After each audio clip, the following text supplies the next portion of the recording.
ये खून खराबा कर करके ये सिर्फ राजनीति, ये सिर्फ गद्दा, सिर्फ कुर्सी की लड़ाई लड़ करके मुसलमान का बोलने का हक उतना ही है जितना आदिवासी, क्रिश्चियन और सिखों का है।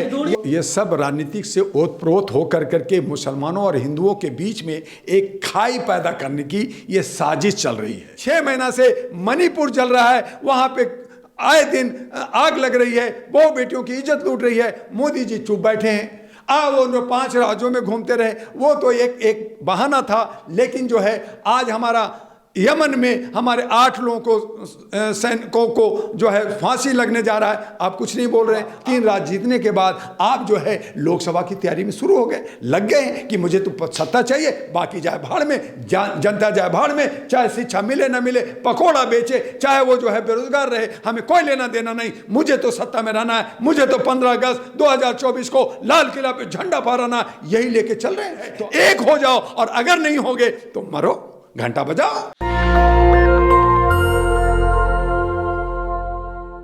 संसद के शीतकालीन सत्र की शुरुआत हो गई है और आज बहुजन समाज पार्टी के सांसद कुंवर दानिश अली अपने गले में प्लेकार्ड डाल करके संसद में गए थे और फिर इसके बाद लोकसभा स्पीकर ओम बिरला ने कहा कि आप बाहर चले जाइए, आप नियम का उल्लंघन कर रहे हैं, वरना आपके ऊपर कार्रवाई की जाएगी। इसके बाद लोकसभा को दोपहर 12 बजे तक के लिए स्थगित कर दिया जाता है।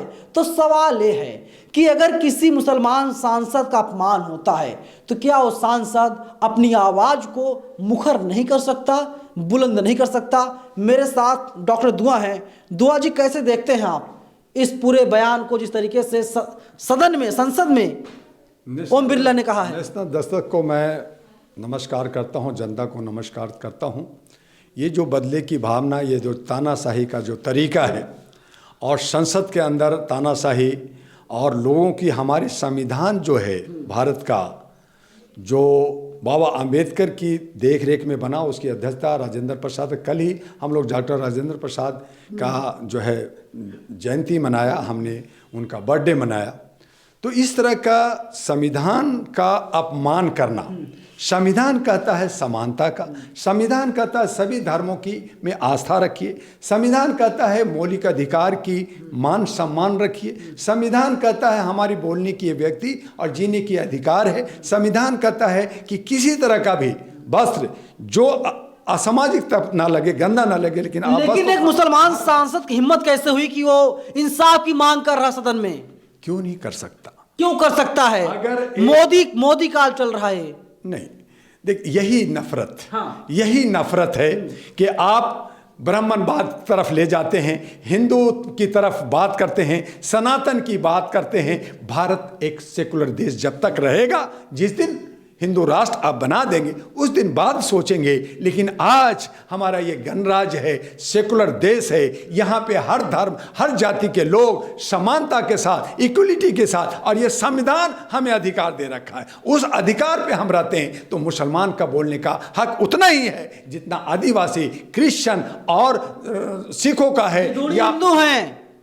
देखिए, कोई आदमी एक संसद के अंदर विधुड़ी एक को कहता है कि तुम कटुआ हो, तुम जो है आतंकवादी हो, तो उसको जो है उस पे जो है उसको महिमा मंडप किया जाता है। आज उसी सांसद को फिर से अपमानित किया गया है, जिस सांसद को मुल्ला और ना जाने क्या क्या बोला गया था। ये सब राजनीतिक से ओतप्रोत होकर करके मुसलमानों और हिंदुओं के बीच में एक खाई पैदा करने की ये साजिश चल रही है। और खाई ऐसा बनाना चाहते हैं कि जल्दी से जल्दी हिंदुस्तान के अंदर एक गृह युद्ध हो जाए और मुसलमान और हिंदू लड़ें, और एक तरफ जो मुसलमान 25 करोड़ हैं और बाकी जो 100 करोड़ हैं वो 100 करोड़ एक तरफ हो जाए और 25 करोड़ एक तरफ हो जाए। तो इस तरह से ये खून खराबा कर करके ये सिर्फ राजनीति, ये सिर्फ गद्दा, सिर्फ कुर्सी की लड़ाई लड़ करके कुछ लोग, चंद लोग जो हैं, और उसमें कुछ लोग जयचंद टाइप के लोग हैं, कुछ चमचे टाइप के लोग हैं, वो जो हमारे बीच में नफरत की राजनीति बोल रहे हैं। और उसके लिए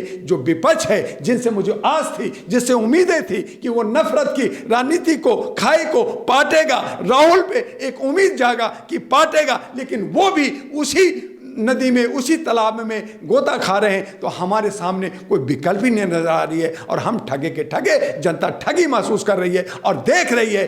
कोई एक व्यक्ति हमारा आए जो हमारा रहनुमा हो, कोई ऐसा व्यक्ति आए जो राष्ट्र हित की बात करे, कोई ऐसा व्यक्ति आए जो मेरे दुख दर्द में को साथ दे। तो आज दानिश के साथ एक दानिश साहब एक चुने हुए जनप्रतिनिधि हैं, सांसद हैं, उनका रखने का उनका पूरा पूरा हक बनता है। एक आम व्यक्ति का भी संविधान हक देता है।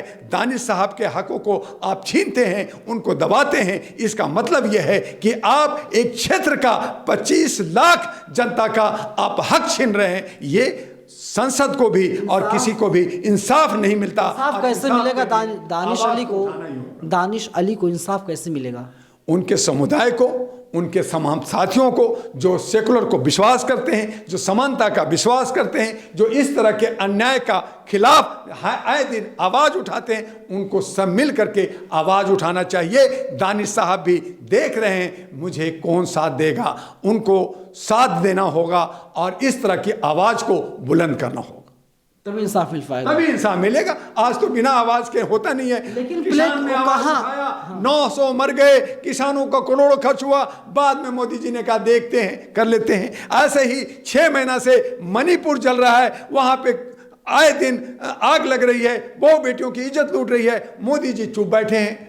वो 5 राज्यों में घूमते रहे, वो तो एक बहाना था। लेकिन जो है आज हमारा यमन में हमारे 8 लोगों को, सैनिकों को जो है फांसी लगने जा रहा है, आप कुछ नहीं बोल रहे। आप हमारे हरियाणा जल रहा है, बाकी जगह जल रहा है। आप अब 5 राज्य जीतने के बाद, 3 राज्य जीतने के बाद आप जो है लोकसभा की तैयारी में शुरू हो गए, लग गए हैं कि मुझे तो सत्ता चाहिए, बाकी जाए भाड़ में, जनता जाए भाड़ में, चाहे शिक्षा मिले ना मिले, पकौड़ा बेचे, चाहे वो जो है बेरोजगार रहे, हमें कोई लेना देना नहीं। मुझे तो सत्ता में रहना है, मुझे तो 15 अगस्त 2024 को लाल किला पे झंडा फहराना, यही लेके चल रहे हैं। तो आप लोग क्या करोगे? तो हम सब ठगे हुए हैं। इसलिए आपके चैनल से है, बहुत संख्यकों से, दलितों से, शोषित से, ओबीसी से मेरा अपील है, एक हो जाओ और अगर नहीं होगे तो मरो, घंटा बजाओ। बिल्कुल एक होने की जरूरत है, तभी दानिश अली को इंसाफ मिल पाएगा। और बीजेपी ने तो बता दिया है कि देखिए हिंदुत्व की बात बीजेपी करती है और वही करती रहेगी। दानिश अली आज सुबह सुबह गए थे संसद में और प्ले कार्ड लेकर गए थे, इंसाफी गुहार लगा रहे थे, आरोपी सांसद के ऊपर, विधुड़ी के ऊपर कार्रवाई की मांग कर रहे थे। लेकिन लोकसभा स्पीकर ने एक तरीके से दुत्कारा है, तुम यहाँ चले जाओ, और इसके बाद सदन की कार्रवाई को 12 बजे तक लिए स्थगित कर दिया जाता है। तो क्या मुसलमान होना सबसे बड़ा हमारे देश में गुनाह होता जा रहा है? आप लोग कमेंट बॉक्स में हमें जरूर बताइएगा। कैमरा पर्सन मॉबी के साथ में नवीन कुमार नंदन, नेशनल दस्तक, दिल्ली। नेशनल दस्तक की आपसे गुजारिश है कि अगर इसको बचाना चाहते हैं तो नेशनल दस्तक को सब्सक्राइब करने के लिए रेड कलर के सब्सक्राइब बटन को दबाएं, फिर बेल आइकन की घंटी दबाएं। नेशनल दस्तक को बचाने के लिए बहुत जरूरी है कि हर खबर को शेयर करें, लाइक करें, कमेंट जरूर करें।